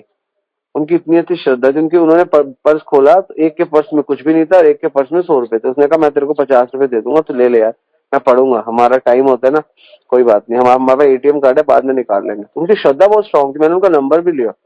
तो ऐसे श्रद्धावान लोग बहुत है, बहुत है, बहुत पापी भी है। तो आपको उन लोगों से ज्यादा बहस नहीं करनी जो, जिनमें श्रद्धा नहीं है। कई भक्त अब बहुत टाइम लगाते हैं, एक बुक देते हैं, लेकिन 20-20 मिनट उनको समझाते रहते हैं, समझाते रहते हैं। मैं उसको बोलता हूँ भाई रहने दे भाई, हो गया, बहुत हो गया, इतनी ज्यादा मत ज्ञान दे उसको। और बहस करके बहुत इन्वेस्टमेंट हो गया समय का, डोंट डू इट। तो हमेशा समय भी बचाओ और कार्य भी करो। तो बुद्धिमत्ता यही होती है। ये नहीं है कि हम समय लगा लगा के 1 घंटा एक के साथ दिया, उसको बहुत समय दिया और एक बुक करी, तो वी आर नॉट इंटेलिजेंट। ठीक है, अगर वो क्यूरियोसिटी है उसके अंदर, तो 10-15 मिनट लगा दो, कोई बात नहीं, वो जिज्ञासु है तो। अन्यथा नहीं, कोई समय नहीं। तो इसलिए आप लोग 3 लोग, 4 लोग, 5 लोग, जितने भी आपको मिले जो बहस करते हैं, उनको छोड़ दो, अगले को पकड़ लो। ऐसे बहुत लोग हैं। लेकिन जब आप ज्ञान की परिकाष्ठा में आओगे, तो आपको दिखने लगेगा कि इस पे ज्यादा टाइम लगाने का कोई फायदा नहीं है, इसने आना नहीं है। ऐसे कई लोग होते हैं, ऐसे हम नोट करते हैं, ऐसे कई लोग होते हैं। आप ठीक नहीं कर सकते उन लोगों को, वो होंगे ही नहीं ठीक। अब जितना मर्जी प्रयास कर लो, अभी उन लोगों के लिए ही महाप्रभु कहते हैं उनकी सुकृति बनाओ। अभी उनके पास भक्ति नहीं है, उनको सुकृति दो। इसे सबको भक्ति नहीं देनी, किसी को भक्ति देनी है, किसी को सुकृति देनी है। वो आपको चेक करना पड़ेगा किसको भक्ति देनी है। जिसको सुकृति देनी है उस पर कम समय लगाओ, जिससे भक्ति देनी है उस पर थोड़ा समय ज्यादा लगा सकते हो। तो इसलिए वो आपको पता चल जाएगा जब आप प्रचार करोगे, इसको सुकृति देनी है, इसको भक्ति देनी है। देना कुछ ना कुछ है। ठीक है, Hare Krishna. Hare Krishna. Thank you so much प्रभु दंडवत जी। प्रणाम। धन्य प्रणाम माता जी। हरे कृष्णा प्रभु जी, दंडवत प्रणाम। प्रभु जी, धन्य प्रणाम माता जी।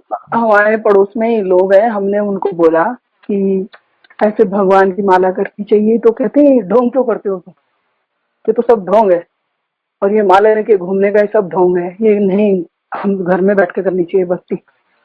और जब तुम घंटी बजाते हो तो हमारे कानों में ना ऐसे लगता है कि जैसे कुछ, जैसे लावा डाल रहे हो हमारे कान में। तो प्रभु जी, वो लोग कैसे हैं? तो आपने देख लिया माता जी कैसे हैं। तो उनका ना वो बड़ा मुश्किल है, लंबा रास्ता है। तो प्रभु जी ने जैसे बताया, भक्ति देना तो मुश्किल है। आपने भक्ति देने का ट्राई किया, माला कराने का, लेकिन भक्ति उन्होंने नहीं पकड़ी। तब उनको सुकृति दीजिए।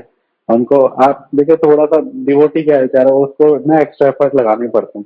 सड़कों पे क्यों घूम रहा है, एक्स्ट्रा एफर्ट लगाने के लिए तो घूम रहा है। तो अब वो पड़ोसी हैं आपके, तो बहुत अच्छा मौका है। उनको आए दिन कुछ ना कुछ प्रसाद ला के दीजिए, है ना। तो शायद देखिए, आप प्रसाद भी मत बोलो, आप तो बोलो कि लीजिए आपके लिए लाए, आपके लिए लाए, है ना। प्रसाद खा खा के उनका अंदर से जो कलमश है ना, जो ढोंग वो कर रहे हैं, तो वो जाता रहेगा। तो सुकृति उनको हम मैक्सिमम दें, है ना। 3-4 बार प्रसाद खाएंगे तो एक बार आपके साथ मंदिर जाने के लिए भी रेडी हो जाएंगे कि आज संडे हम लोग मंदिर जा रहे हैं, चलो आप हमारे साथ। तो मंदिर ले गए उनको। धीरे धीरे ताले खुलेंगे अंदर से, जो ताले लगा रखे ना 100-200, धीरे धीरे खुलेंगे, धीरे धीरे खुलेंगे, फिर माला भी पकड़ लेंगे। तो जैसा कि प्रभु जी ने पहले ही बता दिया कि भक्ति या सुकृति, भक्ति नहीं ले रहे, सुकृति आप दीजिए। प्रभु जी आप भक्ति की बात कर रहे हो, हमारी गली में तो राधा गोविंद देव है, राधाकांत प्रभु जी का सेंटर है, वो आज तक दर्शन के लिए नहीं आए प्रभु जी, हाँ, तो जन्माष्टमी वही तो हमने बुलाते कहा ना हैं। कि भक्ति आपने ट्राई कर लिया, भक्ति आपने ट्राई कर लिया, वो नहीं ले रहे। आप उनको स्वीकृति दो, उनको प्रसाद खिलाओ, पिज्जा प्रसाद लेके आओ, उनके लिए घर पे कुछ बनाओ, तो उनको भी थोड़ा सा दो। अगर आप चाहते हैं उनको भक्त बनाना, तो उनको प्रसाद प्रसाद खिलाओ अच्छे से, है ना, और धीरे धीरे वो सब हो जाएगा, उनके ताले खुलने लग जाएंगे। चलो ट्राई टू अगेन प्रभु जी। बाकी प्रभु जी, हरे कृष्णा, दंडवत प्रणाम। प्रभु जी आप बताइए बस। इनके बारे में महाप्रभु बताते हैं कि ऐसे लोग जो होते हैं जो भक्तों से लड़ते रहते हैं, झगड़ते रहते हैं, तो इनका संगी मत करो, क्योंकि आपसे लड़के और अपराधी करेंगे, क्योंकि आपको तंग करेंगे, राधा गोविंद को तंग करेंगे और बुरा बोलेंगे, तो जो इनका चांस है कल को बढ़ने का वो भी खत्म हो जाएगा। ऐसे लोगों से दूर रहो पहली चीज। और क्योंकि इसलिए दूर मत रहो कि उनका कल्याण नहीं करना, उनका दूर इसलिए रहो कि उनका कल्याण आपके दूर से होगा, क्योंकि वो बहुत ज्यादा अभी घृणा लेकर और अनर्थ लेकर बैठे हुए हैं, तो वो और अनर्थों को इकट्ठा कर रहे हैं, वैष्णव की निंदा कर रहे हैं, भक्तों की। उनको दूर हो जाओ उनसे। उनको अगर दिख जाए तो हरे कृष्णा कर दो, अगर मिलते हैं तो ना दूर रहो। और दूसरी चीज, उनके लिए प्रार्थना करो, बस उन लोगों का उद्धार प्रार्थना। उनको बार बार लेकर जाओगे वो सबको गालियां ही देंगे, क्योंकि वो लोग बहुत अगेंस्ट हो चुके हैं किसी ना किसी कारण से। उन लोगों के लिए प्रार्थना करो और उनसे अच्छा व्यवहार रखो बस। लेकिन उनके साथ ज्यादा मिंगलिंग करोगे वो, और अगर वो सही नहीं है और गालियां दे रहे हैं तो और अपराध करते जा रहे हैं और अपना पाप और अनर्थ बढ़ाते जा रहे हैं। तो ऐसे लोगों को साइड कट कर दो, उनका उनका उनका संग, उनको कटिंग में ले आओ और उनको बस दूर रखो। ऐसे लोग जो ऑलरेडी इतना पाप कर रहे हैं और वो कुछ भी नहीं ले, आपने एक्सेप्ट, आपने कोशिश कर ली, एक दो बार कोशिश कर लो, नहीं मान रहे, उसके बाद और हो रहे हैं, तो फिर आप छोड़ दो। कुछ टाइम के लिए उनके लिए प्रार्थना करो, फिर दोबारा शुरू करो। अब उनको प्रार्थना से बचेंगे। आपकी प्रार्थना पहले तो आपका, पहले तो भक्ति, भक्ति के बाद सुकृति, सुकृति के बाद प्रार्थना। अब प्रार्थना से भी उनका कल्याण नहीं हो रहा तो फिर भगवान के हवाले कर दो, यू कांट डू। तो सबसे पहले सबको भक्ति दो, भक्ति नहीं दे सकते सुकृति दो, सुकृति भी नहीं कोई ले पा रहा तो फिर उनके लिए प्रार्थना करो। तो उनके लिए प्रार्थना करो कि उनको भगवान आप एक्सेप्ट करो। शुद्ध भक्त अगर प्रार्थना करता है तो भगवान एक्सेप्ट करते हैं। तो हमें शुद्ध बनना पड़ेगा, हमको शुद्ध भक्त बनना पड़ेगा। शुद्ध भक्त की प्रार्थना भगवान सुनते हैं। शुद्ध भक्ति क्या होती है? शुद्ध भक्ति, आज मैं महाराज को सुबह सुन रहा था, महाराज शुद्ध भक्ति बोल रहे थे, अन्य अभिलाषिता शून्यम शून्यम ज्ञान कर्म आदि अनर्वितम अनुकूलेन कृष्ण अनुशीलनम भक्ति उत्तमम। तो ये महाराज बोलते हैं। लेकिन इसका एक छोटा सा शब्द में मैं आपको शुद्ध भक्ति बताता हूँ। अपने दुखों से बाहर आकर भगवान के लिए, भगवान के सुख के लिए सोचना शुद्ध भक्ति है। कृष्ण अनुशीलनम यही है, कृष्ण के लिए कार्य करना है। तो अपने दुखों से बाहर आकर कृष्ण के सुख के लिए सोचना शुद्ध भक्ति है। तो जो इस स्तर पे होता है और कार्य करता है वो शुद्ध भक्त है। तो शुद्ध भक्त की प्रार्थना भगवान सुनते हैं। तो आप शुद्ध भक्त बनो और पूरे विश्व के लिए प्रार्थना करो। शिल प्रपात शुद्ध भक्त थे, शिल प्रपात ने पूरे विश्व के लिए प्रार्थना की और सबसे ज्यादा प्रार्थना की पाश्चात्य देश के जीवों के लिए, तो भगवान ने सुन ली। आप क्या सोच रहे हो, एक शादरा की बात कर रहे हो? पूरे दिल्ली, पूरे पाकिस्तान में हम लोग प्रचार कर सकते हैं अगर हम शुद्ध हो जाएंगे। तो अगर हम प्योर है तो हम 1000 मुस्लिम्स के अंदर जाके भी बोलेंगे हरे कृष्णा, तो वो भी एक्सेप्ट कर लेंगे। लेकिन हम शुद्ध नहीं है इसलिए हम नहीं बोल पाते। इसलिए अगर हम शुद्ध है तो 1000, 5000, करोड़, लाखों के बीच में भी, प्रभुपाद जी ने किया ना, अंग्रेजों के बीच में जाके हरे कृष्णा मूवमेंट को लहरा दिया, फहरा दिया, क्योंकि प्रभुपाद जी बहुत शुद्ध है। वो अपने दुख से बाहर निकल के कृष्ण के सुख का चिंतन कर रहे हैं। जो शुद्ध भक्त होता है वो अपने दुख से बाहर नहीं, हमारे अपने ही इतने दुख है, हमारा ये हो गया वो हो गया, तो फिर इसलिए हमारी प्रार्थना इतनी शुद्ध नहीं हो पाती। तो हमें शुद्ध भक्ति के स्तर पर आना है तो हमें सबसे पहले अपने दुखों से बाहर निकलना है। बहुत दुख हमने डाले हुए, उससे बाहर निकलो भैया और कृष्ण के सुख के लिए सोचो। कृष्ण का सर्वोत्तम सुख है कि हम लोगों को प्रचार करना चाहिए। तो फिर हम जो कार्य करेंगे तो पूरा विश्व बदल जाएगा, और बदला है एक्चुअली, पर प्रभुपाद जी ने करके दिखाया। तो प्रभुपाद जी बोलते थे कि मैं बहुत प्रसन्न होऊंगा कि आप अगर यवनों को, मतलब मुस्लिम्स को प्रचार करोगे तो मैं आपको खींच के गोलोक ले जाऊंगा। ये प्रभुपाद जी छोड़ के गए हम लोगों के लिए। करो प्रचार तो शुद्ध हो जाओ और प्रचार करो और सब कुछ ठीक हो जाएगा। काम अपने पे करना है और कहीं काम नहीं करना। अंतकत्वा। हरे कृष्ण। हरे कृष्णा प्रभु जी, दंडवत प्रणाम। हरे कृष्णा प्रभु जी, हरे Thank you, कृष्णा, दंडवत प्रणाम।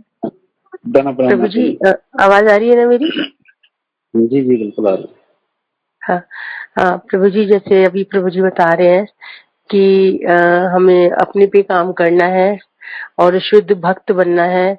तो मैं इसमें ना थोड़ा सा पूछना चाह रही थी कि जैसे अभी हम भौतिक जीव हैं और गृहस्थ में भी रह रहे हैं, तो जैसे कुछ भी हमारे जीवन में लगता है कि यहाँ कमी हो रही है, ये कमी हो रही है, अगर हम भगवान से कह नहीं रहे हैं उस चीज के लिए कि भगवान हमारे लिए ये ठीक ठीक कर दो या भगवान हमारा ये कर दो, लेकिन एक थॉट प्रोसेस तो मन में चल आ जाता है। समझ रहे मेरी बात? जैसे एक थॉट प्रोसेस आ जाता है कि हमें अभी इस चीज की नीड है, तो फिर मतलब हम भगवान से नहीं कह रहे हैं, तो क्या फिर ये थॉट प्रोसेस भी नहीं आएगा? थॉट प्रोसेस शुद्ध भक्त के मन में नहीं आता? हरे कृष्णा। माता जी मेरा वो क्वेश्चन समझ हरे पाए कृष्ण प्रभु माता जी जी, आप? समझ में आ गया माता जी, समझ में आ गया। तो इसमें ना यही बताते हैं, मैंने कुछ वरिष्ठ वैष्णवों को सुना है, तो वो बताते हैं कि मन में ना विचार आते ही हैं, चाहे शुद्ध भक्त हों उनके मन में भी विचार आते हैं, लेकिन वो उन विचारों से प्रभावित होकर उनके अकॉर्डिंग एक्ट नहीं करते, उनको दूर हटा देते हैं। तो विचार तो आएंगे ही आएंगे, जो जब ऑब्जेक्ट के साथ इंद्रियां जुड़ती हैं तो विचार तो उससे उत्पन्न होते ही होते हैं। लेकिन जो भक्त और शुद्ध भक्त में क्या फर्क होता है, वो शुद्ध भक्त ना उनसे इंटैक्ट नहीं होता, वो उनसे प्रभावित नहीं होता, और उनका इनफैक्ट वो उल्टा क्या करते हैं कि उसको भगवान की सेवा में कैसे यूज किया जा सकता है, कैसे उस परिस्थिति को भगवान की सेवा में यूज किया जा सकता है, मतलब वो किस कुछ समाओ और अगर उसको कृष्णा कॉन्शियसनेस में कन्वर्ट करने में लग जाता है। तो यही फर्क होता है। तो जब ये स्तर आएगा तब ये चीजें होंगी कि उससे उससे इम्पैक्ट कम पड़ेगा, है ना। हमारे विचार तो आएंगे, वो तो आते रहेंगे, लेकिन उससे इम्पैक्ट कम पड़ेगा, उसके अकॉर्डिंग हम एक्ट नहीं करेंगे, और समाव और अगर उसको कृष्णा कॉन्शियसनेस में कैसे उस चीज को डील कर सकते हैं उस पर हम ध्यान दे पाएंगे। तो मुझे थोड़ा सा एक्सप्लेन करेंगे तो बेटर समझ में आएगा। आर्टिफिशियली कुछ भी नहीं करना, आर्टिफिशियली तो हम परेशान हो जाएंगे, हमें तो कुछ आर्टिफिशियली करना ही नहीं है, सब कुछ नेचुरली होगा। तो क्या है, क्या श्लोक है, अतः कृष्ण नाम आदि ना भवेद ग्राम इंद्रिय सेवन मुखे ही जीवा, जो स्वयं में स्फुरित, ये स्वयं होने वाली काम है। तो ये सोच के कि हम शुद्ध भक्ति के स्तर पर हम भगवान के लिए सोचेंगे अपने दुख से बाहर आएंगे, ऐसा होगा नहीं। ये होगा क्या, जब हमारे अंदर गुण विकसित होंगे ना, तो ये मेन है, गुणों से विचार बनते हैं, ठीक है ना। विचार बनना गुण का काम है। तो हमें ना एक्चुअली गीता अगर हम फॉलो करेंगे ना, तो हमें समझ में आएगा कि हमें ना अच्छे गुण डेवलप करने हैं, हम ना लोगों की निंदाएं कम करें, हमें ज्यादा मजा ना आए निंदा चुगली करने में, हमें ना थोड़ा काम काम पे कंट्रोल करना है, क्रोध आए तो थोड़ा किसी को क्षमा कर दो, सुख दुख में बराबर रहो, क्षमा करना सीखो, कोई गलती कर रहा है लीव इट, चल छोड़ यार वो भी जीव है, ऐसे जब ये गुण आने लगेंगे ना तो अच्छे अच्छे विचार प्रकट हो जाएंगे, और जब अच्छे अच्छे विचार प्रकट होंगे, अच्छे गुण विकसित होंगे ना, फिर ये आगे की प्रोसेस है। हम इस पे तो आ जाएंगे कि परेश प्रभु ने बोल दिया या शास्त्र ने बोल दिया, उन्होंने ऐसे पढ़ के बता दिया कि अपने दुख से बाहर निकल के भगवान के सुख के लिए सोचो। तो इसका मतलब ये नहीं है कि हमको कोई दुख आ गया, हमारे हाथ में पैर में चोट लग गई, नहीं नहीं, हम भगवान के लिए करें। वो कैसे कर सकते हो, आपके हाथ पैर टूटे हुए भैया, अपने तो सोचोगे, उसको ठीक नहीं करोगे, उसे सेवा करोगे, तो ये विचार को आप, ये तभी कह रहे हो ये आर्टिफिशियली होगा नहीं। हमें थोड़ी सी अपने ऊपर काम करना है। ये जो हम जो ये काम करते हैं ना, छह शत्रु विपु, हमारे रिपु, हमने जो किया था ना, क्या किया था, रिपु क्या था वो, एक हमने षड लेक्चर रिपु, किया था ना। षड हाँ, रिपु, छठ षड रिपु किया था, रिपु। लेकिन रिपु का क्या, छठ रिपु किया था लेकिन नाम कुछ और था, रिपु, हमने रिपु दमन किया था। तो हमारा काम है रिपु दमन करने का। फिर आप देखना धीरे धीरे गुण आने लगेंगे, इस पे काम करोगे तो आपको अंदर से, आपके अंदर एक अच्छा कृष्णा, और जो जो एक बात इसने बोली गोकुलानंद ने कि विचार तो आएंगे, जरूर आएंगे, हाँ तब तक आएंगे, लेकिन एक सर ऐसी आती है कि विचार भी आने बंद हो जाते हैं, गंदे विचार, मन शुद्ध।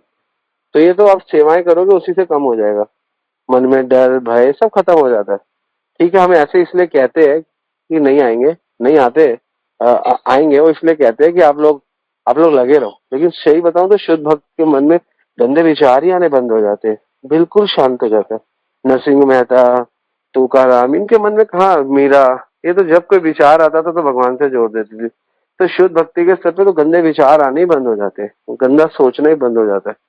वो बहुत बहुत लेटर स्टेज है। हाँ, शुरू शुरू में करते रहोगे तो विचार तो आते रहेंगे, विचार तो ना जाएंगे, लेकिन एक स्टेज ऐसी आती है जो विचार भी शुद्ध हो जाते हैं, हमारा संस्कार भी शुद्ध हो जाते हैं, हम भी शुद्ध हो जाते हैं।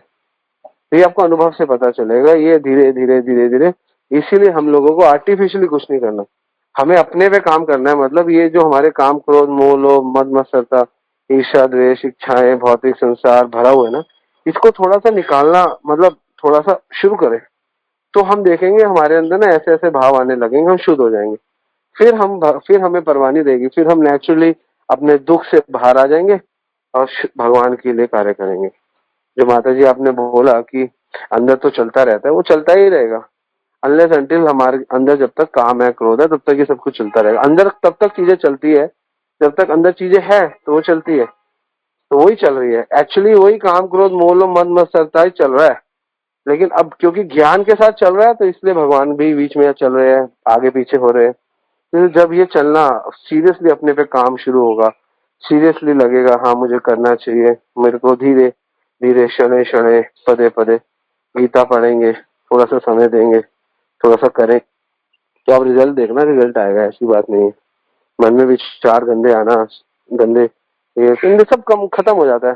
सबसे बड़ी चीज काम खत्म हो जाता है, सेक्स खत्म हो जाता है आपका, ये गंदगी सारी, ईर्ष्या खत्म हो जाती है, द्वेष खत्म, तो ये खत्म अंदर से निकल गया तो फ्री हो गए आप शुद्ध हो गए, तो बस शुद्ध हो गए तो फिर कृष्ण आएंगे ना। तुम्हारा हृदय सदा गोविंद विश्राम, गोविंद कहिन मोरे वैष्णव प्राण। तो भगवान आगे स्टे करते हैं। तो ये सब चीजें निकालो, ये गंदी गंदी चीजें, इस पे काम करो, तो आपके अंदर से शुद्ध भावना, शुद्ध भक्ति, सब कुछ अंदर से प्रकट होगी। इसलिए भगवान कहते हैं मैं परमात्मा रूप में अंदर हूँ, लेकिन साक्षी रूप में बैठा हूँ, इसलिए गंदगी को निकालना पड़ता है। यही चीज है। ठीक है, हरे कृष्ण। कृष्णा, हरे धन्यवाद। तो ये क्वेश्चन आया हुआ है माता जी का कि हरे कृष्णा प्रभु जी, स्कूलिंग के साथ साथ स्पिरिचुअल नॉलेज कैसे मैनेज करें। स्कूलिंग के साथ साथ जैसे बच्चों का हम स्कूल भेजते हैं तो उसको कैसे स्पिरिचुअली इंक्लाइन करें। तो इसके लिए माता जी, जैसे आप आई डोंट नो आप किस एरिया में रहते हैं, जहाँ भी क्लासेस होती हैं, जैसे प्रभु जी श्रीनगर में क्लासेस लेते हैं, अगर आसपास हैं तो वीकली क्लासेस में आप जा सकते हैं बच्चों को साथ में लेके, फिर वहाँ पे उनको थोड़ा बहुत सेवा में एंगेज कर दें, करताल बजाने लग जाए बाकी बच्चों के साथ, मृदंग बजाने लग जाए, तो उनका इंटरेस्ट डेवलप होगा, कुछ एक्टिवली करेंगे तो, और साथ में फिर कथा भी सुनेंगे, तो स्पिरिचुअल नॉलेज भी बढ़ती रहेगी, स्पिरिचुअल एक्टिविटी बढ़ती रहेगी, फिर बुक डिस्ट्रीब्यूशन में भी जाने लग जाएंगे। तो ये इन किन प्रकार उनको एंगेज करके हम रखेंगे। बाकी जितना टाइम उनको पढ़ने के लिए चाहिए उनको दें हम पढ़ने का टाइम, उसके अलावा बाकी समय हम देखते हैं बच्चे आजकल मोबाइल पे गेम खेलते रहते हैं, और छोटे छोटे बच्चों के पास पर्सनल मोबाइल होते हैं, तो वो सब यूजलेस है। तो जितना पढ़ने का टाइम चाहिए उतना पढ़ें वो, उसके अलावा माता पिता को चाहिए कि उनको माला वाला करवाएं, और घर में जो सेवाएं होती हैं, है ना, अर्चा विग्रह की सेवाएं होती हैं या और भी जो सेवा होती है, तो अगर वो थोड़ा सा 1% भी अगर उसमें इंगेज हो पा रहे, कर पा रहे हैं उन बच्चों को, तो वो बेस्ट है। जयप्रकाश का स्वामी महाराज कहते हैं कि गृहस्थ का तो जीवन ही तब सफल है, गृहस्थ भक्त का, जब उसके बच्चे भक्त बन जाए। है ना?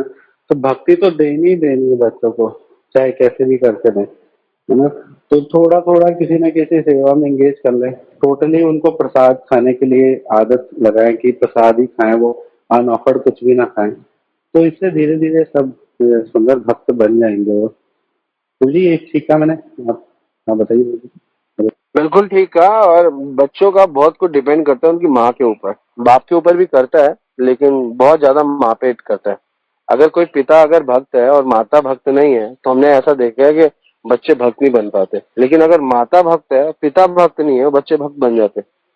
तो ये आप बहुत नेचुरली, जो अगर माँ भक्त है ना तो बच्चे भक्त बन जाएंगे, पिता भक्त हो तो ऐसा देखा गया कि कई बार बच्चे नहीं बनते। तो इसलिए बहुत जरूरी है, माता ना से पिता ना से गुरु ना से, उनको गुरु बनने का, माता बनने का, पिता बनने का हक नहीं है कि अपने बच्चों को भक्ति ना दे। तो इसलिए आप जो ये पॉइंट लेकर आ रहे हो कैसे करें मैनेज, तो उसके लिए आपको एक संघ चाहिए। संघ, ये तो प्रभुपाद जी कहते हैं संघ बनाओ, संघ नहीं है तो संघ का निर्माण करो। हम लोगों के पास संग ना होने की वजह से ये प्रॉब्लम्स है। इसलिए जो हमारे हमारे सराउंडिंग्स रहते हैं और जो हमारे संग में रहते हैं, चाहे दूर भी रहते हैं, लेकिन वो लोग हमारे साथ में हमारे हम इतना बिजी रखते हैं, हम इतना बिजी रखते हैं लोगों को। हमारे पास हफ्ते के 2 या 3 तो प्रोग्राम्स होते हैं, तो सारे लोग इतना बिजी है कि उनके पास टाइम ही नहीं है फालतू चीजें करने का। इसलिए संग होना चाहिए। इसलिए प्रभुपाद जी ने सोसाइटी बनाई, international society for Krishna consciousness. इसलिए प्रचार करो, प्रचार करोगे तो आपकी सोसाइटी बनेगी, आपके साथ लोग जुड़ेंगे तो आपका संग बनेगा। आप अगर आइसोलेटेड रहोगे तो मुश्किल है, तो प्रचार करो। 1 से 2, 2 से 4, 4 से 8, जब आप 20-25 हो जाओगे आपका समाज बन जाएगा 30-50 का। फिर आपका समाज बन जाएगा, आपको कौन हिलाएगा, आपका अपना समाज है, तो उससे काम होता है। तो इसलिए इसलिए प्रचार जरूरी है। तो घूम फिर के जो आप कह रहे हो कैसे करें, प्रचार करो। प्रचार नहीं करोगे, घर में बैठे रहोगे और सुन लोगे तो फिर तो दिक्कत है। इसलिए तो बोला एग्जीक्यूशन। आज का जो टॉपिक है A class education, D class execution. Execution D class क्या है? हम गीता भागवत सुनते हैं, मंदिर में जाते हैं, घंटी बजाते हैं और कहते हैं कुंडली देख लो। अरे आपकी कुंडली को, भक्त की कुंडली को क्या होगा? अकाल मृत्यु हरणम सर्व व्याधि विनाशनम। भक्त की तो अकाल मृत्यु भी हर जाती है। सर्व व्याधि विनाशनम विष्णु पदोदक पित्वा पुनर्जन्म न विद्यते।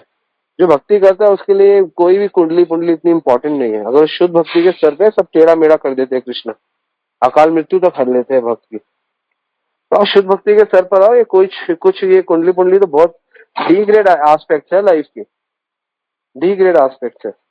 बंगालन थी, उन्होंने अंग्रेजों से शादी की, अंग्रेजों ने बंगालियों से शादी की। दे आर सेटल ना इन, अगर if you go to Vrindavan और मायापुर तो कल्चर ही अलग है। कहाँ पे बंगाली, कहाँ पे अंग्रेज, लेकिन विवाह करके बैठे हुए।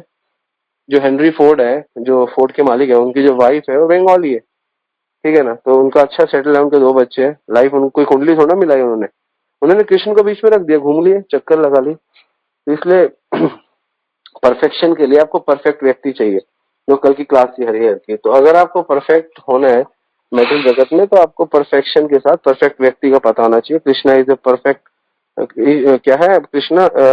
ईश्वरम परम कृष्ण सच्चिदानंद विग्रह आदि राधि गोविंद सर्व कारण कारण, सब कारणों के कारण भगवान है, गोविंद है। अब वो आगे सेंटर में आ गए आपके जीवन के, तो आप कहीं भी घूमो, राइट घूमो, लेफ्ट घूमो, ऊपर घूमो, नीचे घूमो, आपका लाइफ परफेक्ट है। तो ये है, तो अपनी लाइफ में कृष्णा को डाल लो। और जो माताएं हैं वो अपने बच्चों को शिक्षाएं दें। माताओं से बहुत कुछ सीखा जा सकता है।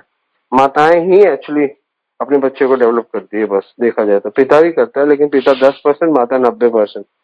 तो अगर माता भक्त है 90% डिवोटीज बनते हैं बच्चे।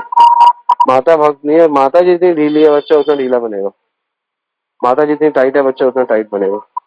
तो बच्चों की परवरिश करने के पेरेंटिंग टिप्स भी होने चाहिए। इसमें हम सोच रहे हैं कुछ क्लास रखे पेरेंट्स के ऊपर भी ना, पेरेंटिंग, बच्चों को किस एज में कैसे आप उनके साथ डील करो। तो ठीक है, ये है बिल्कुल जरूरी है, माताओं के लिए इम्पोर्टेंट है अपने बच्चों को सेटल डाउन करने के लिए।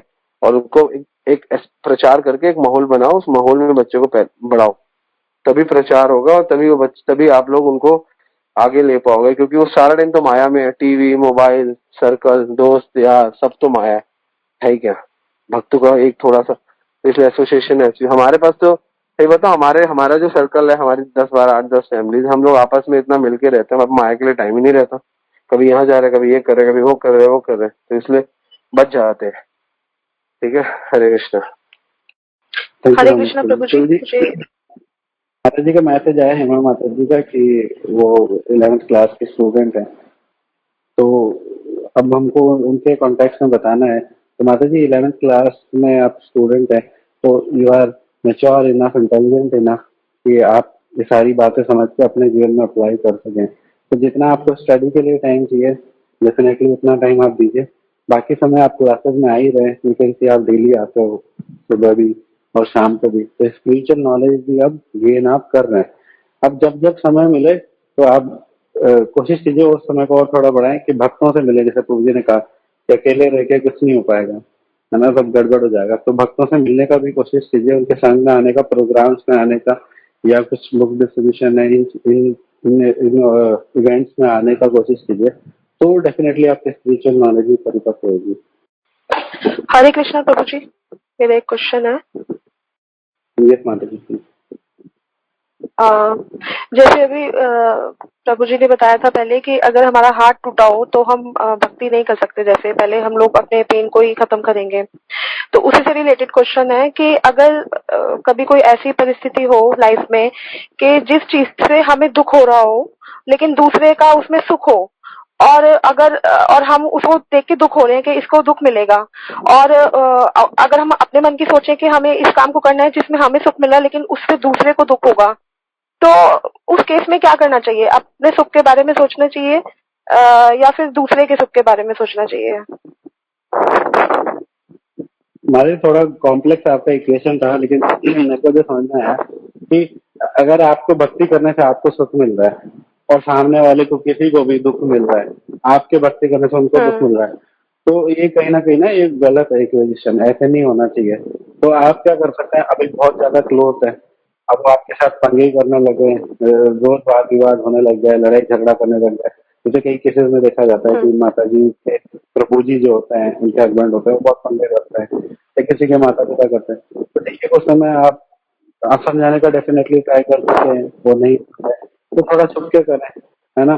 छुप के थोड़ा सा जब इधर उधर हो समय, जब हमें लगे कि हम एकांत में कर सकते हैं, तो उस समय करने का प्रयास करें। बाकी फिर उनको धीरे धीरे अगेन प्रसाद के माध्यम से, जब तक उनको भक्त नहीं बनाएंगे तब तक काम चलेगा नहीं, क्योंकि डेली का पंगा हो जाएगा, फिर तो डेली हाथ पैर टूटने लगेंगे, है ना। और हाथ पैर हाँ, टूटेंगे तो अगर वही।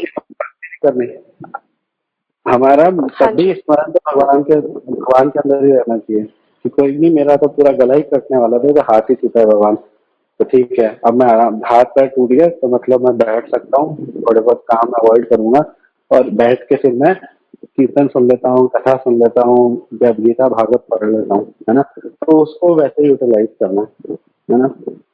और रही बात जिनको दुख पहुंच रहा है हमारे सुख से, तो कोशिश करें उनको भी सुकृति देने का, उनको भक्त बनाने का। जब तक उनको भक्ति में रहेंगे काम चलेगा नहीं, क्योंकि वो लोग प्रॉब्लम करते रहेंगे, है ना। तो उनके लिए भी हमें प्रार्थना भी करनी है और उनको भक्ति देनी है, सुकृति देनी है, जो मेथड उनका अप्लाई होता हो उस प्रकार से हमें उनके ऊपर भी काम करना है। बहुत एंटी हैं तो प्रभु जी बताएंगे इसका जवाब। अगर वो बोलो बहुत ही ज्यादा एंटी हैं, एकदम प्रहलाद और हिरण्यकश्यप वाली स्थिति है, तो उस स्थिति में क्या किया जाए। तो उस स्थिति में वही किया जाए जो प्रहलाद ने किया। तो इसलिए आपको ऐसा करना है, अगर कोई लोग आपके एंटी है तो ऐसा, इसका मतलब ये नहीं है कि आप अपनी साधना या भजन छोड़ दो। आप इंटेलिजेंटली करो, उनके सामने उनको ज्यादा प्रेशर है तो उनके सामने मत करो। 24 घंटे तो कोई किसी के साथ रहता नहीं है ना। तो आप अपना अलग करते रहो, लेकिन वो अगर भक्त नहीं बन रहे तो इसका मतलब ये नहीं है कि आप जीवन भर करोगे ही नहीं। क्योंकि आप जब भक्ति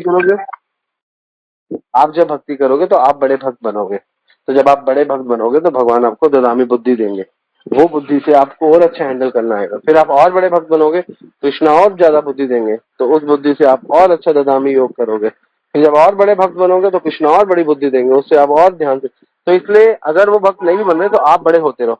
आप इतने बड़े हो जाओ कि आपको समझ में आ जाए आप क्या करना है। इंटेलिजेंस दे दे कृष्ण आपको। भगवान बोलते तेषाम सतत युक्ता नाम भजताम प्रीति पूर्वकम। जो सतत मेरा भजन करता है प्रीति से, ददामी बुद्धि योगम, मैं उसको बुद्धि दे देता हूँ, ते माम उपयांति थे, जिससे वो तर सकता है। तो ये नहीं अगर वो नहीं बन रहे तो आपका कल्याण नहीं हो रहा तो आप छोड़ दो, आप करते रहो। क्योंकि ऐसा करते करते कृष्ण आपको एक स्पेशल माइंड देंगे, आपको कैसे डील करना है। तो ये भी एक टैक्ट है। तो ये नहीं है कि अगर कोई नहीं कर रहा और हम उनके साथ रह रहे हैं, हम नहीं कर पाए तो हमें छोड़ देना चाहिए। नहीं, हमें गिव अप नहीं करना चाहिए, हमें करते रहना चाहिए। लेकिन उनको बुरा लगता है तो उनसे बचाते हुए कर सकते हैं। ठीक है। हरे कृष्ण। नहीं नहीं, इसमें थोड़ा सा अलग चीज है। ऐसा नहीं है कि वो भक्त नहीं है, वो है, लेकिन उनका तरीका अलग है। और अगर वो प्रेशराइज करें कि इस तरीके से करो, लेकिन अगर हमारा तरीका अंदर जाने का है, बाहर ढूंढने का नहीं है, अपने अंदर जाने का है, और उनका तरीका है बाहर ढूंढने का, तो उस केस में क्या करें? और उसमें हमें उसमें अगर किसी को श्रद्धा नहीं है, अगर कोई भगवान को अपने अंदर ढूंढना चाहता है, बाहर उसको श्रद्धा नहीं आती है, तो लेकिन प्रेशराइज ये किया जाता है कि भाई इस तरीके से करो, तो उस केस में क्या करना चाहिए? क्योंकि हम लोग, जैसे मैं अगर अपनी बात करती हूँ, तो मुझे तो भगवान अपने अंदर फील होते हैं, बाहर फील नहीं होते हैं, अपने अंदर ही फील होते हैं। तो ये क्वेश्चन था एक्चुअली मेरा, इस केस में क्या करना चाहिए? भगवान सब जगह अंदर भी है, बाहर भी है, अंतर बहिर अवस्थितम। पहले तो ये कॉन्सेप्ट से बाहर निकलो।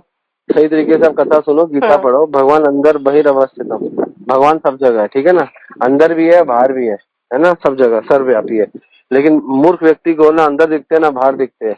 भगवान गीता के 9वें अध्याय के 5वें श्लोक में बोलते हैं, मस्त क्या है वो, एनीवे मस्तानी, चलो भूतानी, एनीवे भगवान कहते हैं मैं बाहर हूँ, सर्वव्यापी हूँ। भगवान सर्वव्यापी है। भगवान कह रहे हैं मैं अंतर भी हूँ, अंदर भी हूँ, बाहर भी हूँ। भगवान विग्रह में भी है, भगवान कण कण में भी है, और भगवान अंदर भी है। भगवान सब जगह है।